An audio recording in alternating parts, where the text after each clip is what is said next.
Hello friends and welcome back to HES। Film की शुरुआत होती है एक छोटी लड़की सिरी से। उसकी एक बहुत ही ऑनेस्ट आदत थी। जब भी उसे किसी लड़के पर क्रश होता वो बिना शर्माए सीधा अपने दिल की बात कह देती थी। सिर्फ 5 साल की उम्र में उसने पहली बार प्यार का कन्फेशन किया था और वो जगह थी कब्रिस्तान। सरप्राइजिंगली उस लड़के ने भी मुस्कुराते हुए एक्सेप्ट कर लिया। सिरी खुशी से रो पड़ी, पर अगले ही दिन वो लड़का दूसरे स्कूल ट्रांसफर हो गया और सिरी का दिल पहली बार टूट गया। टाइम के साथ सिरी बदलने लगी। कुछ साल बाद उसके दिल में पड़ोस के लड़के के लिए फीलिंग्स आई। उसके लिए एक हैंडमेड गिफ्ट भी बनाया, पर जब कन्फेस करने का वक्त आया तब पता चला कि वो लड़का सिरी से नहीं हायरी से मिलने आया था। इस दर्द के बाद सिरी ने डिसाइड किया कि अब वो कभी कन्फेस नहीं करेगी, पर किस्मत ने फिर एंट्री ली। एक दिन सिरी अपने सीक्रेट प्लेस बीच पर जाती है जहाँ उसकी मुलाकात होती है किम ह्यून से। उसका काम नेचर और स्मूथ एटीट्यूड ने सिरी का दिल जीत लिया। अगले दिन किम स्कूल में आता है और पूरा स्कूल उस पर फिदा हो जाता है। सबसे बड़ा शौक तब लगता है जब किम भीड़ के बीच से सिर्फ सिरी को वेव करता है। उसके फ्रेंड्स बाइक सियांग रे, सोलजी और गोइन जोंग हैरान रह जाते हैं। सिरी शर्माते हुए बताती है कि वो कल बीच पर किम से मिली थी। अब स्कूल में रिजल्ट डे आता है। किम टॉप 100 में होता है और उसे नाइट स्टडी हॉल का एक्सेस मिल जाता है। स्कूल में रूमर था कि अगर कोई वहाँ कन्फेस करता है तो उनका प्यार सक्सेसफुल रहता है, पर सिरी के ग्रेड्स उतने अच्छे नहीं होते और वो स्टडी हॉल में नहीं जा पाती। रिसेस में सिरी किम को बास्केटबॉल कोर्ट पर देखती है जो लड़कियों से घिरा हुआ था। अलग दिखने के लिए वो कैंटीन से वाटर बॉटल खरीद कर उस पर अपना नाम लिखती है और कैंटीन ओनर से कहती है कि ये किम ह्यून को मेरी तरफ से देना, पर ऑनर बोलती है कि आज काफी लड़कियां ये कर चुकी हैं। अब वो बाहर निकलती है और अपनी कर्ली बालों वाली फ्रेंड से टकरा जाती है। उसके हाथ में भी किम के लिए बॉटल होती है। स्कूल के बाद सिरी फिर से बीच पर जाती है और किम का इंतजार करती है, पर किम की जगह वहाँ आता है हान यून सेओक, जो सिरी का गिरा हुआ नेम टैग उठा लेता है। उसी मोमेंट सिरी की शर्ट पानी में बहने लगती है। उसे पकड़ने के चक्कर में यून सेओक खुद पानी में गिर जाता है, लेकिन उसे स्विमिंग नहीं आती। सिरी बिना सोचे समझे जंप करके उसे बचा लेती है। किनारे लाकर जब वो CPR देने झुकती है तभी यूनसेओक आंखें खोल देता है। सिरी गुस्से और शर्म से उसे डांट देती है, पर रिलीफ महसूस करती है। अगले दिन यूनसेओक सिरी के स्कूल और क्लास में ट्रांसफर होकर आता है। दोनों एक दूसरे को पहचान लेते हैं। सिरी उसका वार्मली वेलकम करती है, पर यूनसेओक कोल्ड और क्वाइट रहता है। यूनसेओक को चोट लगी होती है और टीचर सिरी को उसकी हेल्प करने के लिए कहता है। बाद में सिरी नेम टैग के बिना पकड़ी जाती है और झूठ बोलती है कि वो खो गया। लंच ब्रेक में सिरी और उसके फ्रेंड्स यूनसेओक के लिए लंच लाते हैं, जिससे वो सरप्राइज हो जाता है। क्लास में यूनसेओक के साथ हुए बीच वाले इंसिडेंट पर बात होती है और सिरी प्राउडली सारा क्रेडिट लेती है और मजाक मजाक में यूनसेओक को सबको आइसक्रीम खिलाने को कहती है। फ्रेंड्स सिरी को नया नेम टैग देते हैं। यूनसेओक उसका पुराना टैग वापस करने ही वाला होता है कि कोई बोल देता है कि शायद टैग उठाने वाला तुम्हें पसंद करता हो। यूनसेओक रुक जाता है, पर सिरी तुरंत बोल देती है कि मुझे किम ह्यून पसंद है। तभी एक बास्केटबॉल सिरी की तरफ आती है। पीछे किम खड़ा होता है। फ्रेंड्स मजाक उड़ाते हैं, पर यूनसेओक को ये बिल्कुल पसंद नहीं आता। अब सिरी को अपनी एक फ्रेंड से पता चलता है कि गोइन जोंग ने महंगे सैलून से अपने बालों को स्ट्रेट करवाया है। सिरी के बाल भी बहुत ज्यादा कर्ली होते हैं। ये सुनकर उसके मन में एक होप आ जाती है। वो सैलून जाकर पता करती है कि कर्ली बाल कैसे स्ट्रेट होंगे, लेकिन उसे जो ट्रीटमेंट बताया जाता है उसके लिए सिरी के पास पैसे बहुत कम होते हैं। सैलून के बाहर से उसे यूनसेओक की आवाज आती है, जो सैलून की ओनर जांगमी को मॉम कह रहा था। उसे आइडिया आता है। अगले दिन वो जानबूझकर सैलून के बाहर यूनसेओक से टकराती है और उससे पूछती है कि तुम यहाँ क्या कर रहे हो। यूनसेओक कहता है कि ये सैलून मेरी मॉम का है। सिरी बिना वक्त गवाए सैलून में भागती है और खुद को यूनसेओक की क्लोज फ्रेंड बताकर जांगमी को इम्प्रेस करती है। वो कहती है कि मैंने ही यूनसेओक को बीच पर बचाया था और स्कूल में भी मैं उसकी बहुत हेल्प करती हूँ। वो बातों ही बातों में जांगमी को कहती है कि मैं अपने बालों को स्ट्रेट करवाना चाहती हूँ, तो क्या आप इसमें मेरी हेल्प कर सकते हो। जांगमी मान जाती है और वो उसको एक कंडीशन देती है। वो कहती है तुम्हारा ट्रीटमेंट तब होगा जब यूनसेओक का प्लास्टर उतर जाएगा। तब से सिरी पूरी डेडिकेशन से यूनसेओक की केयर करती है। एक दिन तेज बारिश में वो उसे अपने फादर हांगिल के स्टोरेज यूनिट ले जाती है। वहाँ कॉमिक्स दिखाती है। यूनसेओक उसे बताता है कि मैंने कभी कॉमिक्स नहीं पढ़ी।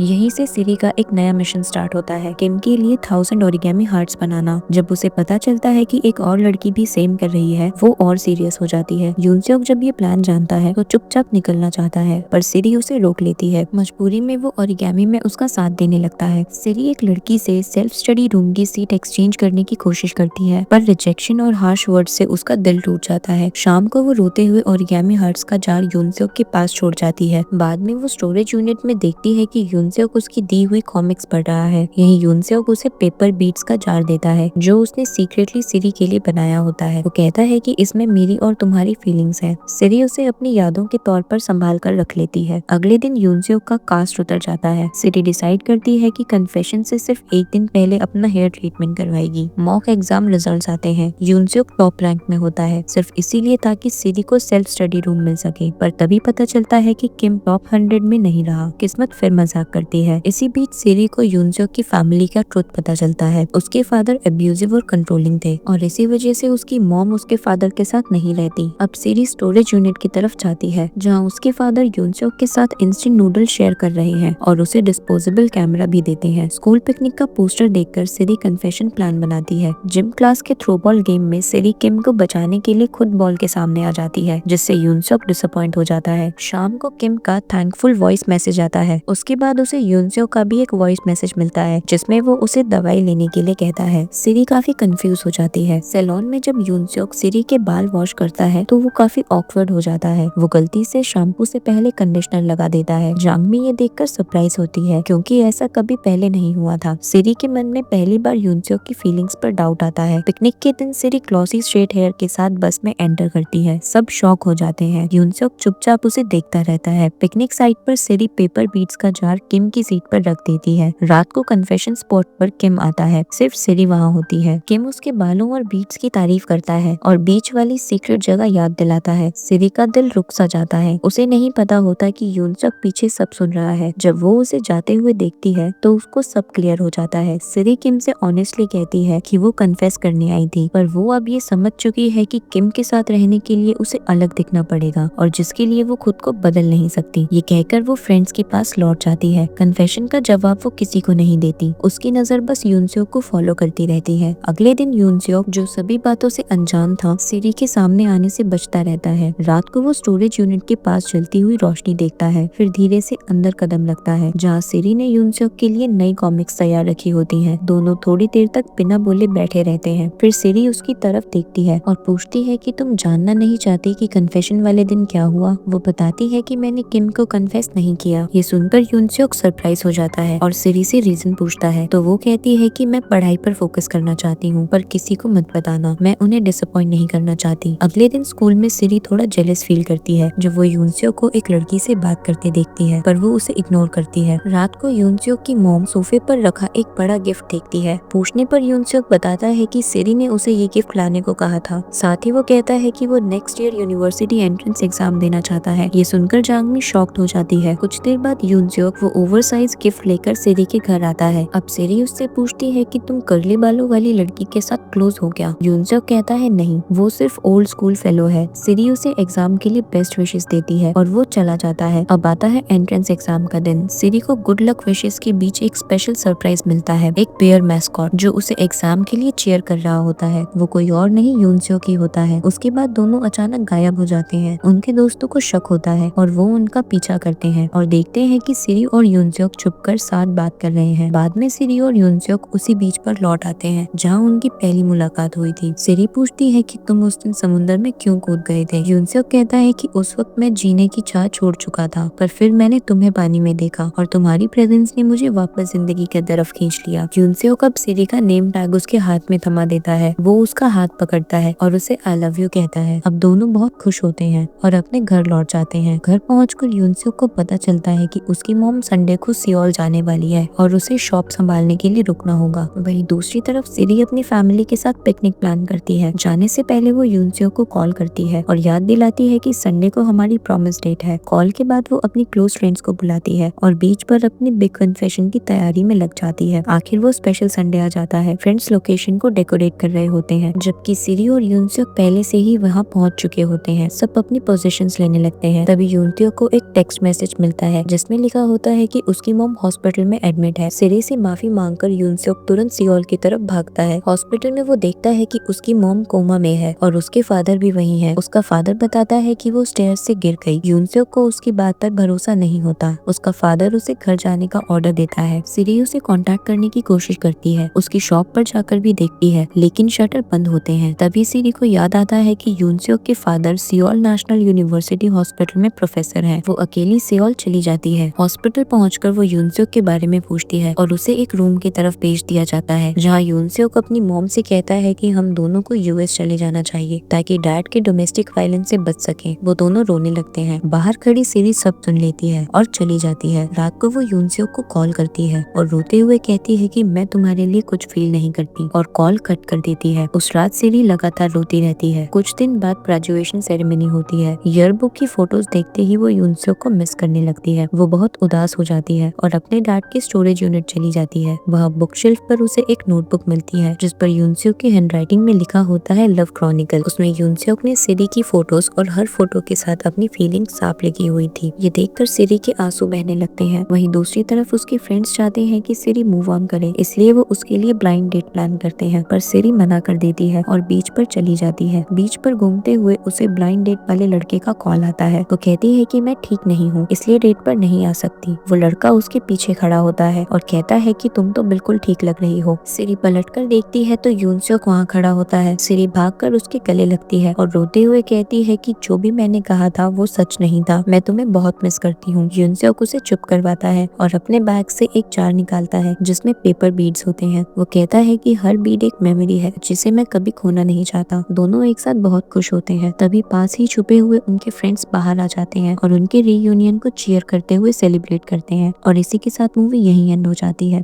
Thanks for watching.